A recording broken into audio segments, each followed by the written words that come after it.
어린아이를 품으시는 예수님이라고 하는 제목으로 말씀을 전하도록 하겠습니다. 벌써 5월이 되었습니다. 날씨가 따뜻하고 또 녹음이 짙어가는 그 5월을 수식하는 말들이 참 많은 것 같습니다. 계절적으로는 계절의 여왕, 또 실록의 계절, 푸른 5월이라고 말하기도 하고, 가장 대중적으로는 아까 또 기도에도 나왔지만 가정의 달이라는 말이 가장 대중적으로 많이 불리는 것 같습니다. 5월은 어린이날 있고 어버이날, 또 부부의 날, 또 여러 가족 구성원 간의 사랑을 확인하고 화목을 다지도록 제정하는 기념일들이 많죠. 그 기념일들이 많아서 그걸 또 챙기려다 보니까 또 가게 지출도 많아지는 좀 부담스러운 달이기도 합니다. 그 외에 사회적으로는 스승의 날, 또 성년의 날도 있고, 또 교회적으로는 오늘 또 어린이 주일, 또 어버이 주일, 또 청년 주일도 있어요. 그래서 그런 것들을 정해서 지키기도 합니다. 오늘은 어린이 주일입니다. 우리 교회가 이제 1년 반이 되었는데 정식적으로 등록한 이 10대 어린이 청소년이 아직 없어요. 우리 교회 성도들 연령 분포를 보니까 지난번에도 한번 말씀드렸지만 20대도 있고 30대, 40대, 50대, 60대, 70대까지 아주 골고루 분포되고 있는데 그 중에는 이제 50대가 제일 많고 그 다음에 20, 30대가 뒤로 이어가고 있는데 안타깝게도 10대가 없어요. 아이러니하게도 제가 사실 이 지역에 이렇게 교회를 또 개척하려고 마음 먹은 동기 중에 하나가 이곳에 신생 소도시가 이렇게 세워져 있는데 보니까 초등학교가 있었어요. 초등학교, 중학교가 같이 있는 것을 보고 다음 세대에 대한 거룩한 부담감 때문에 또 기도하게 되었는데 다음 세대 예배를 아직 시작하지 못하고 있어서 정말 거룩한 부담감이 많이 있습니다.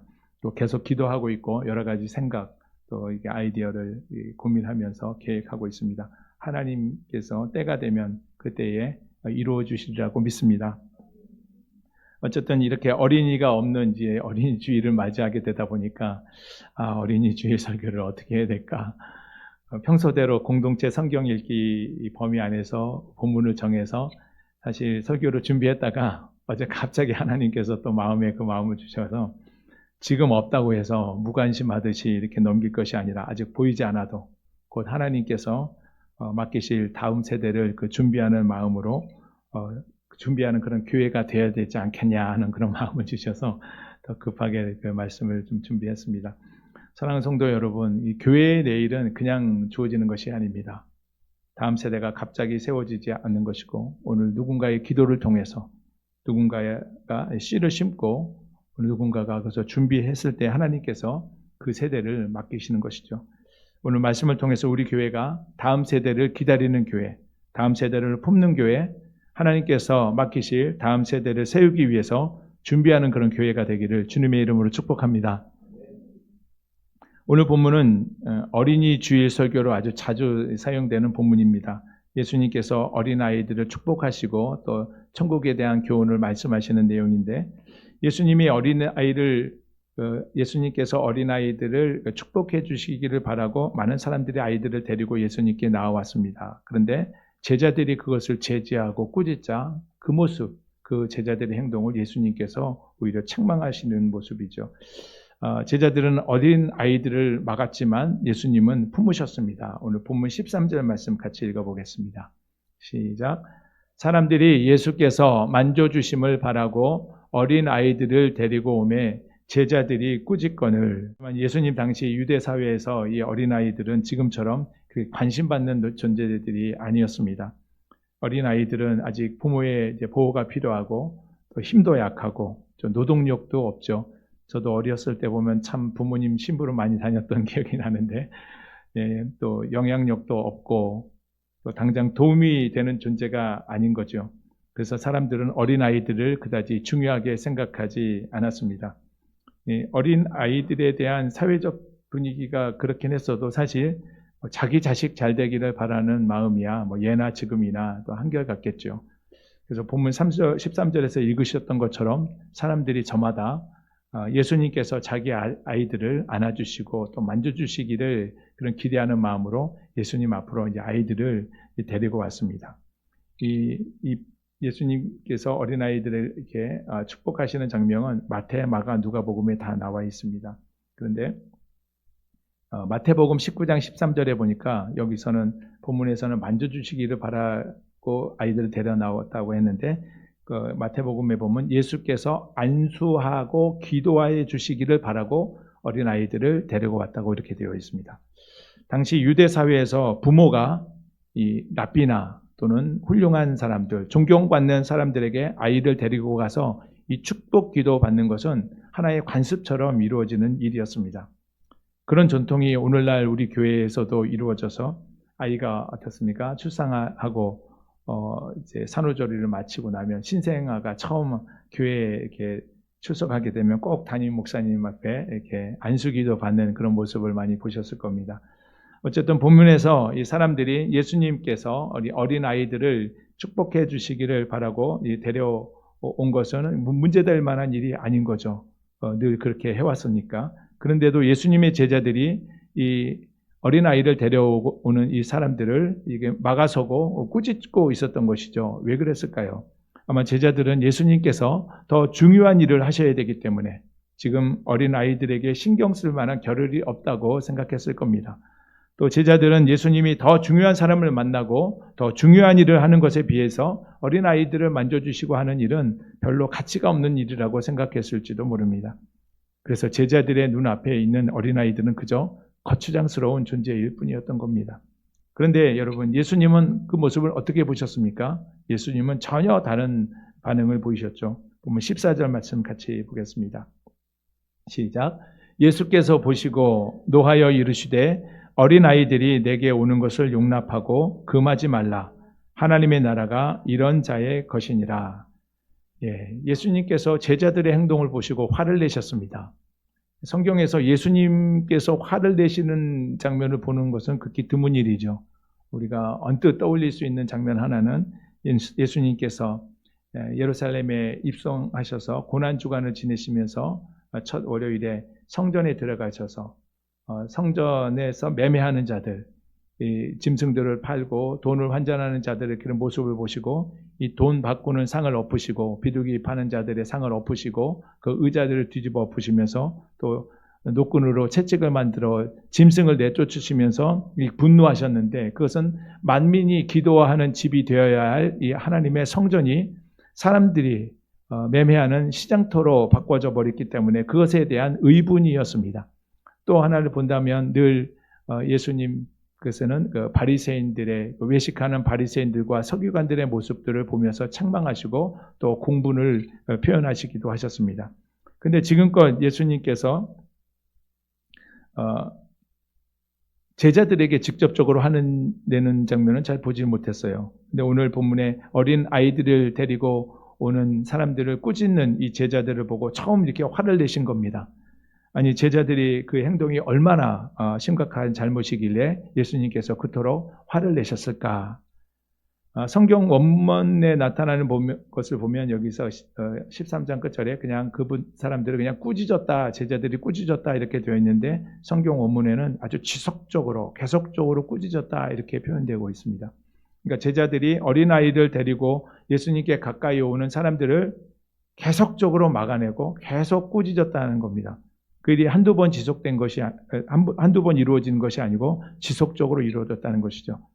제자들은 사람들이 어린아이를 데리고 오는 것을 예수님의 말씀 사역, 또 치유 사역에 방해되고 귀찮은 일이라고 생각했던 겁니다.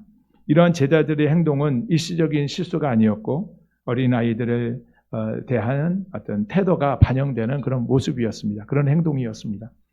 옛날 어렸을 때 어렴풋이 좀 기억이 나기도 하는데 시장통에서 이 장돌뱅이 약장수들이 아주 만병통치약이라고 해서 약을 팔면서 또 어린 아이들에게 이렇게 약을 먹여요. 그러면 조금 시간이 좀 지나고 나면 그게 이제 그 구충제를 먹였던 것 같아요. 그러면서 이렇게 보여주면서 좀 보기에 민망한 그런 모습들도 보이기도 하고 또 아주 좀 신기한 어떤 그 묘기 같은 것들, 뭐 차력 같은 걸 이렇게 하면서 사람들의 관심을 끄는데 어린 아이들도 호기심에 이렇게 막 이렇게 모여들죠. 그러면 뭐라고 합니까? 그렇죠. 애들은 가라 하면서 애들을 이렇게 쫓아냈던 그런 모습이 떠오르게 되는데, 그러나 예수님은 자기에게 나오는 어린아이들을 전혀 귀찮은 존재로 여기지 않으셨습니다. 방해된다고 여기지도 않으시고 또 부담으로 받지도 않으셨죠. 예수님은 제자들에게 어린아이들이 내게 오는 것을 막지 말고 또 허락하고 또 용납하라 이렇게 말씀하셨죠. 그리고 예수님은 어린아이들을 품에 안으시고 축복해 주셨습니다. 오늘 본문 16절 말씀, 마지막 짧은 구절인데 같이 읽겠습니다. 시작. 그 어린아이들을 안고 그 위에 안수하시고 축복하시니라. 여러분 이 장면을 한번 상상해 보십시오. 예수님께서 허락하시자 아이들이, 우리 금요일에 왔던 러운이나 이제 라인이처럼 조그만 아이들이 이제 아장아장 오게 될 때 예수님께서 그 모습을 따뜻한 눈빛으로 또 사랑스러운 미소로 바라보시면서 아이들을 안고 한 사람 한 사람 머리에 손을 얹고 축복 기도해 주시는 장면입니다. 이것이 바로 예수님의 마음입니다. 사랑하는 성도 여러분은 예수님의 몸된 교회는 이런 예수님의 마음을 닮아야 되는 줄로 믿습니다. 다음 세대를 부담으로 여기는 교회가 아니라 기쁨으로 품어주고 안아주는, 그리고 축복하는 그런 교회가 되어야 할 것입니다. 아이들의 웃음소리를 시끄러운 소리로 듣는 교회가 아니라 소망의 소리로 듣는 교회가 되어야 할 것입니다. 우리 교회가 다음 세대에 대한 관심을 나중 문제로 미뤄두는 것이 아니라 오늘을 준비하는 그런 교회가 되어야 할 것입니다. 그럴 때 하나님께서 다음 세대를 세워주실 줄로 믿습니다. 다음 세대는 저절로 세워지는 것 아니죠. 부모 세대의 가치와 신앙이 그렇게 이어지고 다음 시대를 짊어지고 갈 그런 세대를 이끌어서 우리는 다음 세대라고 합니다. 다음 세대는 영광스러운 교회의 미래가 되고 또 교회 존립 그 문제 자체가 현 세대에게 있는 것이 아니라 다음 세대에게 있는 겁니다. 그런데 오늘날 교회의 미래를 이끌어갈 다음 세대의 상황이 매우 심각합니다. 갈수록 교회 학교가 줄어들고 또 없는 교회들도 많죠. 성경은 벌써 오래전에 이 사실을 경고했는데 우리 사사기 2장 10절 말씀입니다. 같이 읽겠습니다. 시작. 그 시대의 사람도 다 그 조상에게로 돌아갔고 그 후에 일어난 다른 세대는 여호와를 알지 못하여 여호와께서 이스라엘을 위하여 행하신 일도 알지 못하였더라. 여기서 그 세대의 사람들은 어떤 사람들입니까? 광야를 경험했던 출애굽 2세대이죠. 바로 여호수아와 함께 요단강을 건너서 가나안 정복 전쟁을 통해서 가나안 땅을 점령했던 사람들입니다. 그들은 그 일을 하는 동안 하나님의 위대하신 일들을 경험했던 바로 다음 세대의 부모 세대들이죠. 이 부모 세대들의 신실한 신앙과 그 경험을 이어받는 세대가 바로 다음 세대입니다.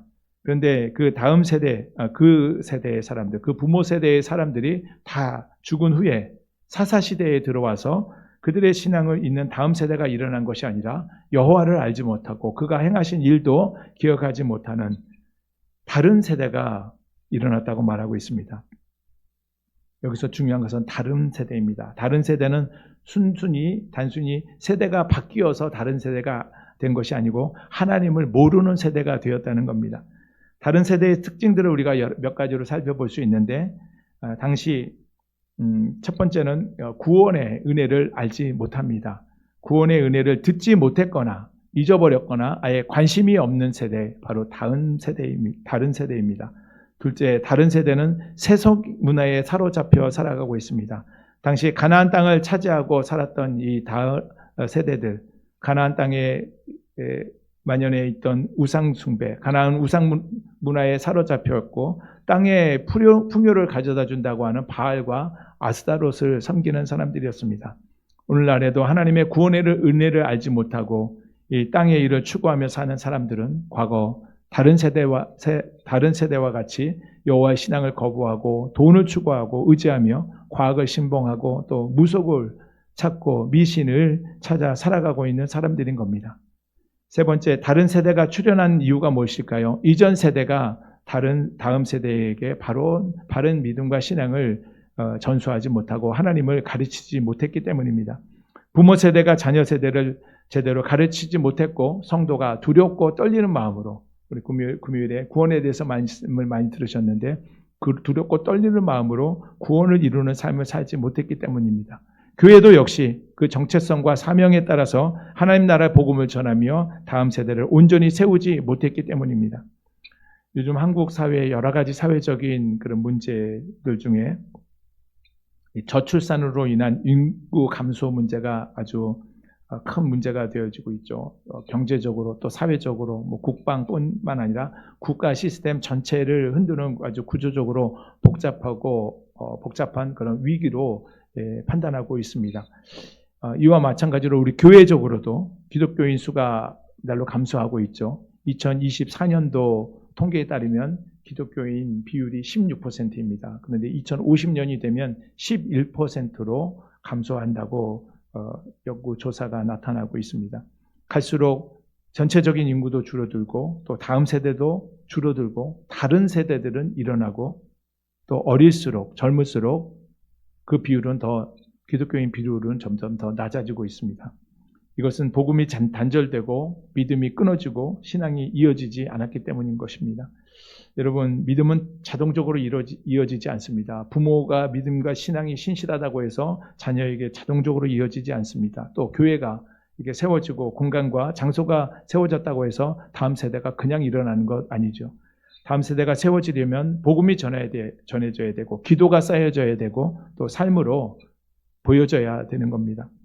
사랑하는 여러분, 다음 세대는 교회 밖에서 세상 문화를 통해서 길러지고 또 만들어지는 것만은 아닙니다. 교회가 준비되지 않으면, 교회가 무관심 속에서 다음 세대를 무관심하게 되면 급속도로 세상이 침투해 들어와서 다음 세대가 다른 세대로 전락하게 되고 마는 겁니다. 오늘날 세상 교육은 과학과 진화론에 기반되어 있죠. 이 시대의 아이들은 세상 문화와 이 영상 매체 또 SNS 같은 것들을 통해서 지속적으로 세속적인 가치관이 유입되고 있습니다. 요즘 식당 풍경을 보니까 엊그제 여기 연평도 그 보리밥집 가서 이렇게 저는 같이 이렇게 식사를 했는데 보니까 젊은 엄마 아빠가 같이 식사를 하는데 아이들은 핸드폰을 보고 그것을 통해서 유튜브와 쇼츠를 보면서 세상 문화를 먹고 있는 그런 모습인 겁니다. 이게 오늘날 우리에게 보여지는 현실이죠. 그런데 만약 교회가 다음 세대를 준비하지 않으면 어떻게 되겠습니까?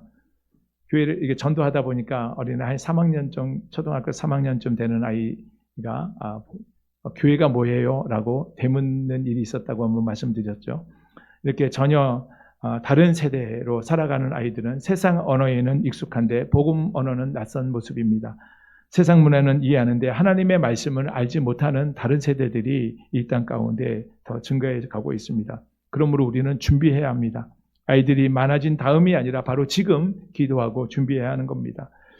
우리에게 맡겨질 다음 세대를 위해서 우리가 무엇을 준비할 수 있을까요? 먼저 기도의 씨앗을 뿌려야 합니다. 사랑하는 여러분, 우리는 다음 세대를 위해서 먼저 기도해야 합니다. 지금 없다고 기도하지 않는 것이 아니고 지금 없기 때문에 더 준비하고 기도해야 하는 것이죠. 하나님, 이 땅에 하나님을 알지 못하는 다른 세대가 하나님을 알고 은혜를 아는 다음 세대로 세워지게 하여 주옵소서. 우리 교회 안에 어린아이들의 웃음소리가 퍼지게 하시고 이 땅의 청소년들이 하나님을 알고 하나님을 예배하는 다음 세대로 세워지게 하여 주옵소서. 우리가 기도해야 될 줄로 믿습니다. 농부는 열매를 보고 씨를 뿌리는 것이 아니죠. 그런 것처럼 우리가 열매를 보이지 않아도 우리는 기도로 씨를 뿌려야 합니다. 믿음의 눈으로 보고 씨를 뿌려야 합니다. 언제 열매가 맺힐지 몰라도 우리는 심으면 열매가 반드시 이루어진다는 사실을 믿고 기도하는 겁니다. 히브리서 11장에 나오는 것처럼 믿음은 바라는 것들의 실상이고 보이지 않는 것들의 증거가 되기 때문입니다. 사랑하는 여러분은 오늘 우리가 믿음으로 심는 이 기도의 씨앗을 하나님께서 절대로 외면하거나 잊지 않으시는 줄로 믿습니다. 하나님께서 기억하시고 때를 따라서 파정교회에 이른 비를 내려주시고 또 결시기에 늦은 비를 내려주셔서 풍성한 열매를 맺게 하실 줄로 믿습니다. 그 믿음으로 우리는 첫 번째 기도하고 둘째 이 따뜻한 공동체를 준비해야 합니다. 아무리 때를 따라 축복의 비를 하나님께서 내려주신다 하더라도 밭이 준비되지 않으면 밭을 기경하고 밭을 준비해 놓지 않으면 그 비는 아무런 소용이 없는 것이죠. 다음 세대가 따뜻한 사랑을 느낄 수 있는 그런 예배가 준비되어야 합니다. 제자들처럼 가로막고 꾸짖는 교회가 아니라 예수님처럼 환영하고 실수에도 품어주고 안아주고 따뜻하게 축복해 줄 수 있는 그런 예배 공동체가 준비되어야 합니다.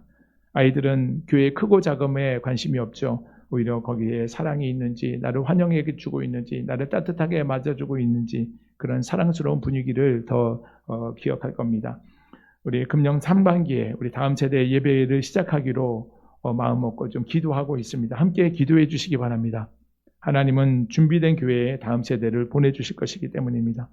다음 세대의 출현은 또 이 세대와 다른 세대의 출현은 이 세대와 단절되었기 때문입니다. 우리 거북선 브리지교회의 사명이 무엇입니까? 복음으로 하나님과 이웃을 잇는 것이고, 또 이 복음을 통해서 교회와 지역사회를 잇는 것이고, 단절된 다른 세대와 세대를 잇는 것이 우리 거북선 브리지교회의 사명입니다. 그래서 다른 세대를 다음 세대로 바꿔가는 사명을 감당하는 우리 교회가 될 수 있기를 주님의 이름으로 축복합니다. 예, 말씀을 마무리합니다. 우리 어린이 주일을 맞이하여서 우리 다음 세대 어린아이를 품으시는 예수님의 마음을 품고 이게 나눌 수 있어서 감사합니다. 오늘 본문에서 사람들은 어린아이들을 예수님께로 데려왔지만 제자들은 그것을 막아섰습니다. 그러나 예수님은 어린아이들을 가까이 부르시고 품에 안으시고 안수하시고 축복해 주셨습니다. 그리고 말씀하시기를 어린아이들이 내게 오는 것을 허락하고 용납하고 막지 말고 금하지 말라 말씀하셨죠. 이것이 주님의 마음입니다. 주님은 다음 세대를 이렇게 귀하게 여기십니다. 그러므로 우리 교회도 다음 세대를 품어야 합니다. 아직 보이지 않아도 하나님께서 맡기실 다음 세대를 기대하며 준비하는 저와 여러분이 되시기를 바랍니다. 지금 우리 눈에 아직 뚜렷하게 그려지지 않습니다. 그러나 우리가 시작한 이 기도가 눈물의 씨앗이 되고 다음 세대를 세우는 씨앗이 될 줄로 믿습니다. 여러분, 하나님은 준비된 교회의 다음 세대를 맡기십니다. 우리가 정말 믿음으로 씨를 심으면 하나님께서 열매를 맺게 하실 것입니다. 우리가 이번 어린이 주일을 맞이해서 우리가 함께 하나님께 결단하며 우리가 기도하기를 원합니다. 우리에게 맡기실 다음 세대를 준비하게 하옵소서. 우리 교회가 다음 세대를 품는 그런 교회가 되게 하여 주옵소서. 오늘 우리의 눈물과 기도와 섬김이 오래 황폐하였던 이 땅을 푸르게 하고 다시금 다른 세대를 다음 세대로 일으키는 그런 열매를 맺는 교회가 되게 하여 주옵소서. 우리가 심는 이 작은 기도의 씨앗이 보잘것없고 별것 아닌 것처럼 보일지 모릅니다. 땅에 덮여지면 아예 보이지도 않죠. 아무 일 없는 것처럼 보일지도 모릅니다. 그러나 하나님께서는 우리가 심은 그 기도의 씨앗을 땅 밑에서 뿌리내리고 자라게 하실 줄로 믿습니다.